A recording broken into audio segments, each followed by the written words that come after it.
Hello student, welcome back to IBS and FPNA course.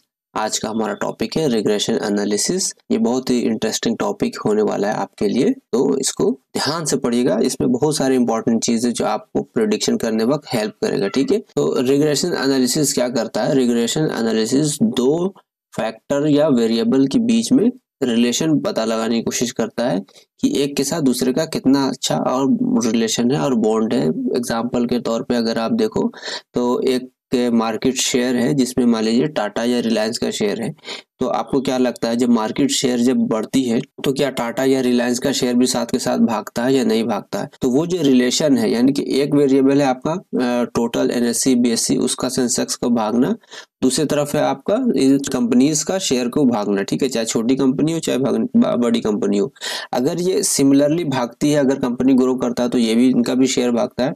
अगर market पूरा पूरा down जाता है तो इनका शेयर भी डाउन पे जाता है। तो इसको बोलेंगे कि एक दूसरे के साथ रिलेशन है। तो ये रिलेशन कितना मजबूत है, कितना खराब है, इसको हम पता लगाएंगे रिग्रेशन एनालिसिस के थ्रू। तो इसका क्या यूज होगा? अब जैसे कंपनी है उसको अपना कॉस्ट को फोरकास्ट करना है कि हम इतना सेल्स करेंगे तो हमारा कॉस्ट कितना होगा।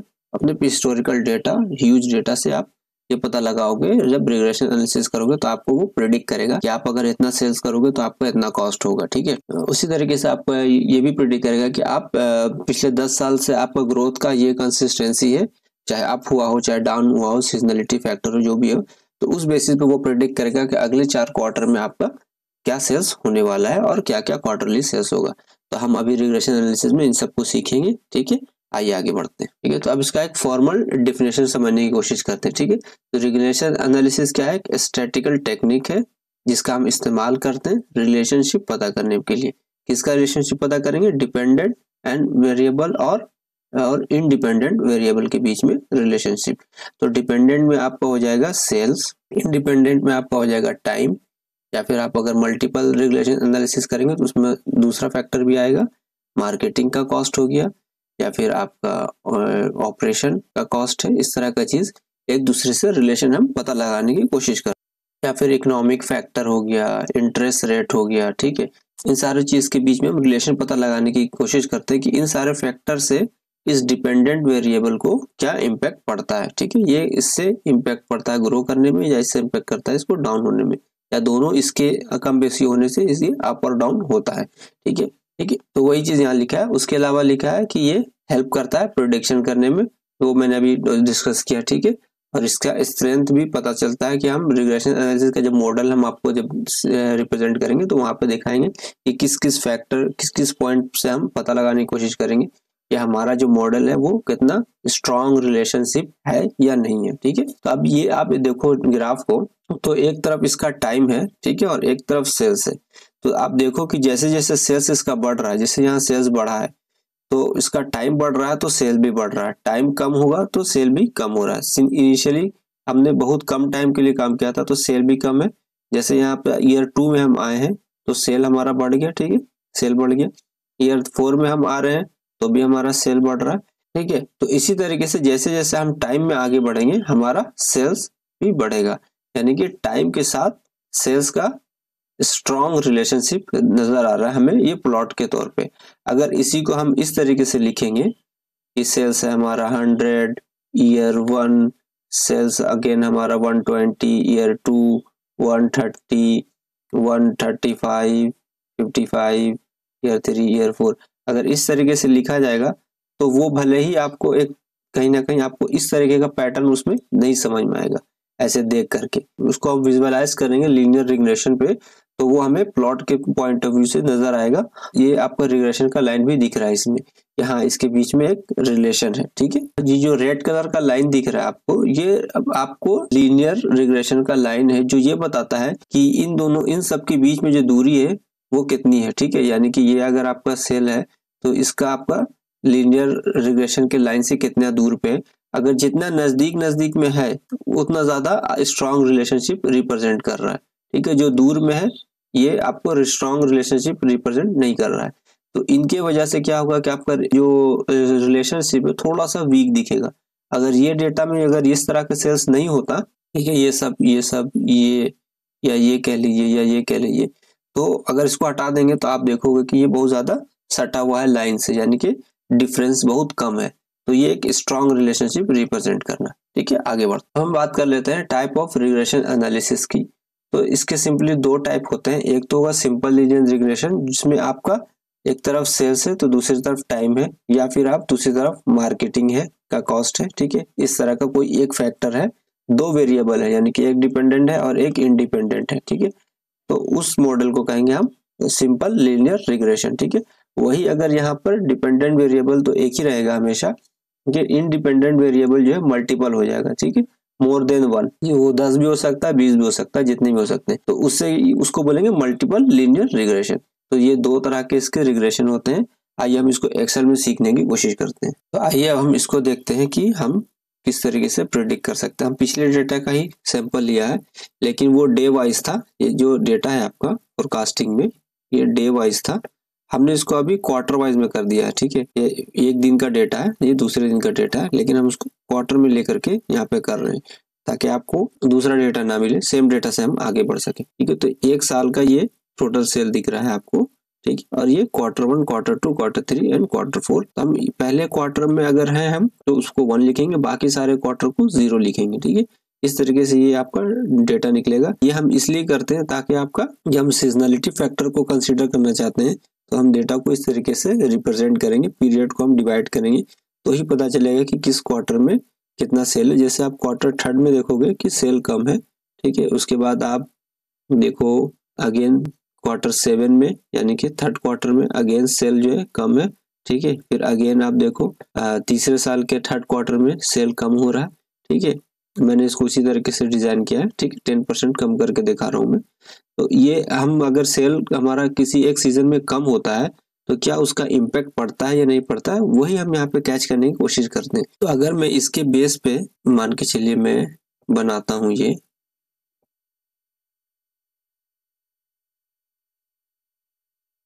देखो अगर मैं इसके बेस पे अगर यहाँ पे चार्ट ड्रा करूँ तो ये सिंपल आपको दिख रहा होगा कि ये हर किसी एक पीरियड के बाद ये डाउन में जा रहा है। ठीक है, क्वार्टर 7 में डाउन पे जा रहा है, फिर क्वार्टर 11 पे डाउन पे जा रहा है। हम यहाँ पे ये पता लगाने की कोशिश करेंगे कि रिग्रेशन एनालिसिस के थ्रू अगर हम अगला 4 क्वार्टर का जब हम प्रिडिक्ट करेंगे तो क्या वो भी वही सेम क्वार्टर 3 में जो सीजनलिटी फैक्टर उसको कंसिडर करेगा या नहीं करेगा। ठीक है, तो यहाँ पे इसने करा है। ठीक है, आप देखो ये हमने रिग्रेशन मॉडल बनाया था, उस बेसिस पे इसको कैलकुलेशन किया है। तो उससे पहले हम आइए देखते हैं इन सब चीजों को कि ये क्या चीज है और इसका क्या इंपॉर्टेंस है। ठीक है, तो आइए बात कर लेते हैं अब हम मल्टीपल आर के बारे में। सबसे पहले तो मल्टीपल आर क्या है? ये dependent variable can be explain by independent variable. इसका क्या मतलब हुआ कि इंडिपेंडेंट वेरिएबल जो है हमारा यहाँ पे टाइम है, वो एक्सप्लेन कर रहा है वेरिएबल को, यानी कि सेल्स को। कितना परसेंट एक्सप्लेन कर रहा है? 98% एक्सप्लेन कर रहा है कि ये जो डेटा है एक्यूरेट है, यानी कि टाइम के साथ इसका सीधा सीधा रिलेशन है। और वो कितना परसेंट स्ट्रॉन्ग रिलेशन है वो ये रिप्रेजेंट कर रहा है। जो हमने कोएफिशिएंट और कोरिलेशन कैलकुलेट करे थे यहाँ पर सिंपल लीनियर रिग्रेशन में, यहाँ पर ठीक है, ये सेम चीज बता रहा है। ये इस यहाँ पे भी आप आर स्क्वायर जो देख रहे हो वो मल्टीपल आर वही चीज है। ठीक है, तो ये जो चीज है आपको वो रिप्रेजेंट कर रहा है आपका कि इसका कितना स्ट्रॉन्ग रिलेशन है। तो 98% है, यानी कि बहुत ही अच्छा रिलेशन है। ठीक है, सेल्स का टाइम के साथ, सेल्स का किसके साथ? टाइम के साथ। और यहीं पे अगर +1 आएगा यानी कि 100% स्ट्रॉन्ग रिलेशन है, -1 आएगा नेगेटिव रिलेशन है, 0 है यानी कि नो रिलेशन है। ठीक है, तो यहीं पर 98 की यहाँ पर अगर 0.1 आए, 0.2 आए तो इसका मतलब स्ट्रॉन्ग रिलेशनशिप नहीं है। तो यही यहाँ पे मैं आपको समझाना चाह रहा था। इसके बाद हम बात करें आर स्क्वायर की। तो आर स्क्वायर क्या है? ये मल्टीपल आर की तरह ही है, लेकिन इसमें एक डिफरेंट है कि आपका मल्टीपल आर माइनस में भी जाता है, निगेटिव रिलेशन को भी रिप्रेजेंट करता है, लेकिन आर स्क्वायर जो है 0 से 1 के बीच में ही रहता है। ठीक है, 0 to 1 या, और ये परसेंटेज के टर्म में बताता है। ठीक है, ये क्या करता है? ये एक्सप्लेन करता है कि कितना रिलेशनशिप है मल्टीपल आर में। ठीक है, आप इसको पढ़ो, dependent variable can be explain by independent variable, यानी कि इंडिपेंडेंट वेरिएबल एक्सप्लेन कर रहा है कि कैसा हमारा रिलेशन है, लेकिन ये क्या है? ये परसेंटेज के टर्म में इसी चीज को एक्सप्लेन कर रहा है। ठीक है, आपको परसेंटेज में ये बताएगा, इसीलिए ये 0 से 1 के बीच में ही होता है। ठीक है, तो 97% का रिलेशन है कि अगर आपका सेल जो है आप बढ़ाओगे अपना टाइम जैसे जैसे बढ़ेगा तो उसका 97% रिलेशन है सेल्स के साथ, ठीक है। यानी कि आपका सेल्स जो है 97% डिपेंडेंट है आपके टाइम पे, मोटा मोटी ये पॉइंट है। अब एडजस्टेड आर स्क्वायर की अगर हम बात करें तो एडजस्टेड आर स्क्वायर क्या है, इसको थोड़ा सा और वो एडजस्ट करता है, इसमें जो स्टैंडर्ड एरर वगैरह होते हैं उनको कंसीडर करके और उसको ज्यादा परफेक्ट और ज्यादा एक्यूरेट बनाने की कोशिश करता है, उसको बोलते हैं एडजस्टेड आर स्क्वायर। ये भी 0 to 1 के बीच में होगा, या तो 10%, 20%, 0% होगा, माइनस में परसेंटेज इसका भी नहीं आएगा, ठीक है। तो ये भी आपको बताएगा कि परसेंटेज में कितना रिलेशन है टाइम का सेल्स के साथ। अगर यही मार्केटिंग का यहाँ पर रहता, टाइम की जगह पर मार्केटिंग होता, तो ये बताता कि मार्केटिंग में आप इन्वेस्टमेंट जो करते हो उससे सेल्स का कितना स्ट्रॉन्ग रिलेशन है और कितना पैसा लगाओगे तो कितना ग्रोथ हो सकता है, वो प्रिडिक्ट करने में ये हेल्प करेगा।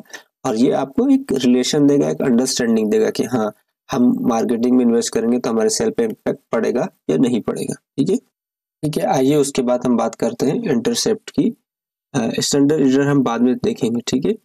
तो जो हमारा फार्मूला था y प्लस ए एक्स प्लस बी, इसी फार्मूला पे हम आगे बढ़ेंगे, ठीक है। यहाँ पर हमारा जो a है वो है ये पीरियड मल्टीप्लाई बाय ईयर, हम इसका कैलकुलेट कर रहे हैं 17 प्लस हमारा इंटरसेप्ट, ठीक है, यानी कि फिक्स कॉस्ट। ये हमारा बता रहा है इतना, इसमें हम क्या करेंगे, ऐड कर देंगे अपना स्टैंडर्ड एरर।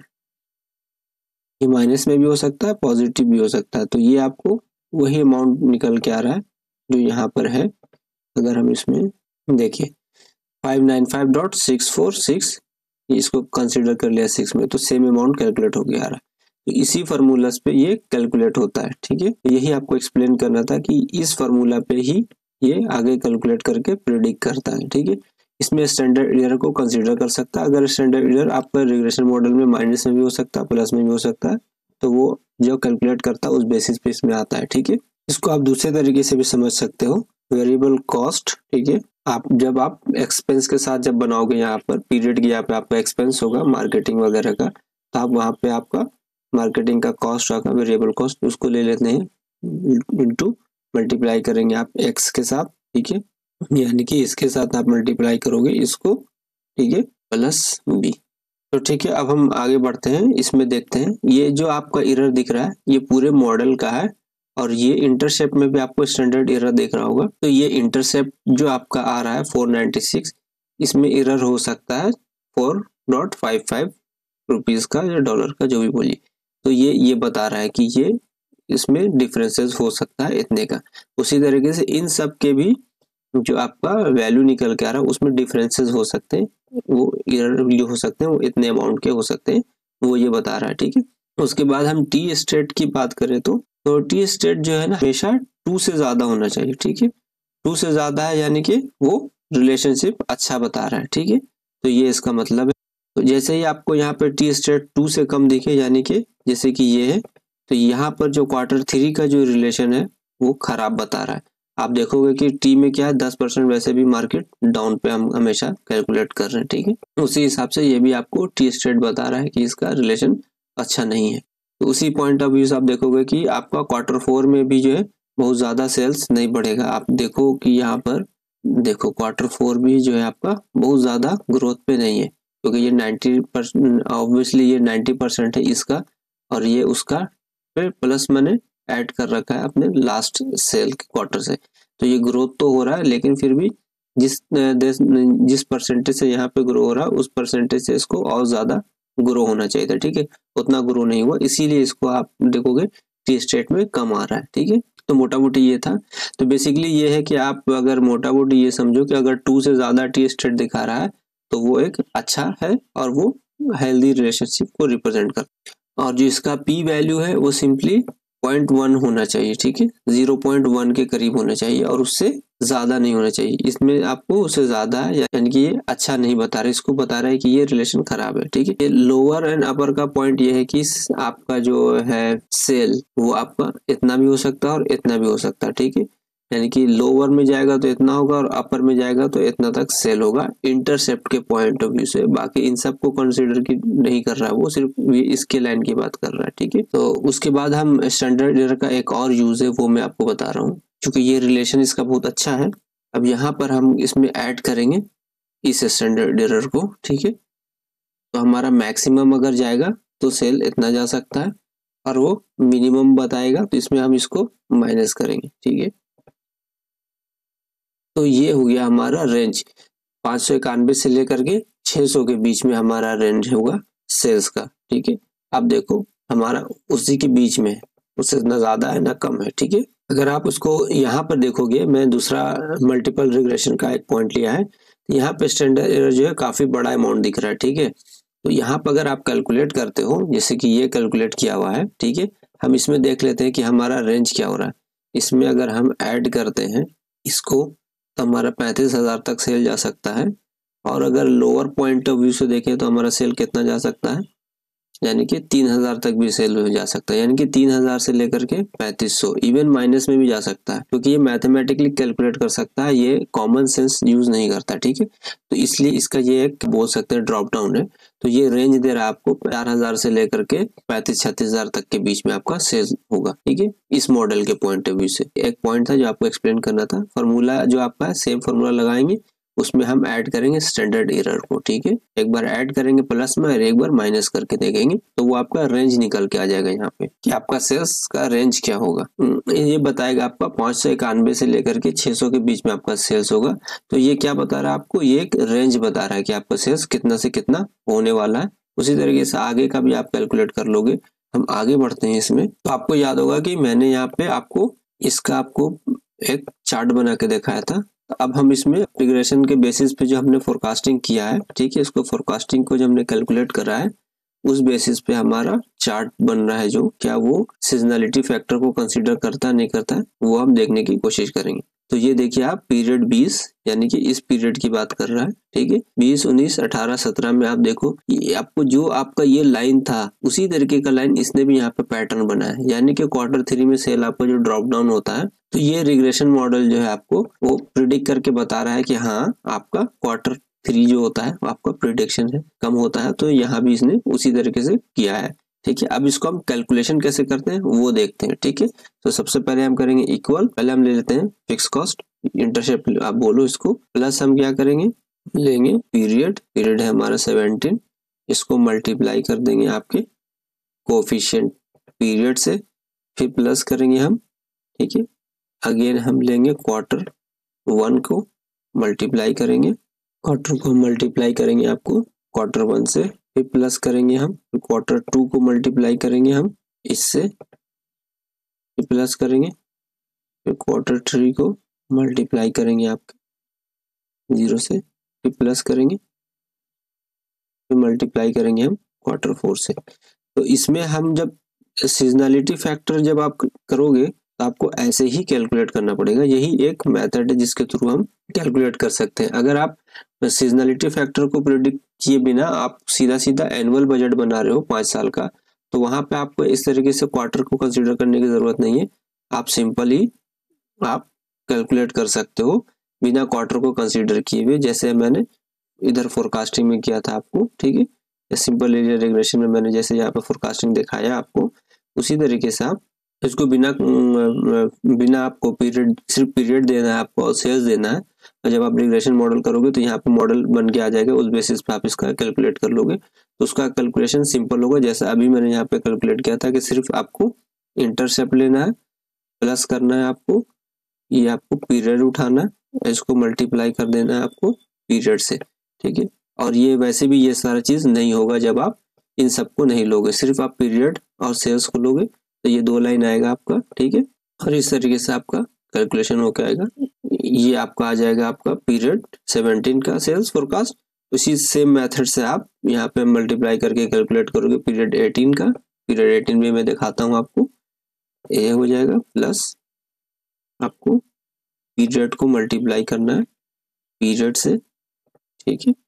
पीरियड के कोएफिशिएंट को मल्टीप्लाई करना है पीरियड से, तो 593 आ गया। अब इसमें आप ऐड कर दो अपना स्टैंडर्ड एरर, जो पूरे इक्वेशन का स्टैंडर्ड एरर है, तो वो आपका 60, थोड़ा सा वेरिएंस आ रहा है, लेट मी चेक। हाँ, तो ये वेरिएंस इसलिए आ रहा है कि यहाँ पे आप Q2 में जो आप मल्टीप्लाई करते हो ना, ये वो यहाँ पे हमने Q2 ये इस सारे को कंसीडर करा है, इसीलिए वो वेरिएंस आ रहा है। ठीक है, अब देखोगे Q2 का जो फैक्टर कंसीडर किया गया, अगर उसको हम ऐड कर दें इसमें तो वो ऑलमोस्ट सेम हो गया। ठीक है, यानी कि ये जो आपको मॉडल का बनेगा वो आपको क्वार्टर फैक्टर को बिना कंसीडर किए बनेगा, लेकिन ये जो मॉडल मैंने बनाया है आपको ये क्वार्टरली फैक्टर को कंसीडर करते हुए बनाया है। ये मैंने आपको कैलकुलेट करके दिखाया है, आपको जो एक्सेल शीट में आपको ये कैलकुलेट करना है खुद से। ठीक है, आई होप कि आप भी कर लोगे। ठीक है, तो जैसे एक को कैलकुलेट कर देते हैं फिर हम डबल क्लिक करके इसमें सारे पे सेम फॉर्मूला आ जाएगा, लेकिन चूंकि यहाँ मैंने सिंपल कैलकुलेट किया, बाकी आपको कैलकुलेट करने में आपको थोड़ा सा डॉलर वगैरह देना होगा जिस चीज को आप चेंज नहीं करना चाहते हो। जैसे कि इसमें बहुत सारी चीजें जिसको हम चेंज नहीं करना चाहते, जैसे स्टैंडर्ड एरर चेंज नहीं करना चाहते, और ये सारा जो भी हमने सेलेक्ट किया इन सबको भी चेंज नहीं करना चाहते। बाकी ये सारा इसके बाद नीचे में आएगा, तो ये यहाँ से पिक करना चाहिए, तो उसको हम BCDE वाला जो भी है उसमें हमने डॉलर नहीं लगाया है। देखो B19, C19, D19 और बाकी सब में डॉलर लगाएंगे इन सबको, क्योंकि ये फिक्स है हमारा और ये हम चेंज कर रहे हैं हर लाइन में, तो वो एक्सेल का फॉर्मूला है, उस तरीके से ये कैलकुलेट होगा। ठीक है, ये था आपका रिग्रेशन एनालिसिस, आपको बहुत ही डिटेल में मैंने एक्सप्लेन करने की कोशिश किया है। आई थिंक आपको पसंद आया होगा। I am done for the day, मिलते हैं अगले सेशन में। Thank you very much.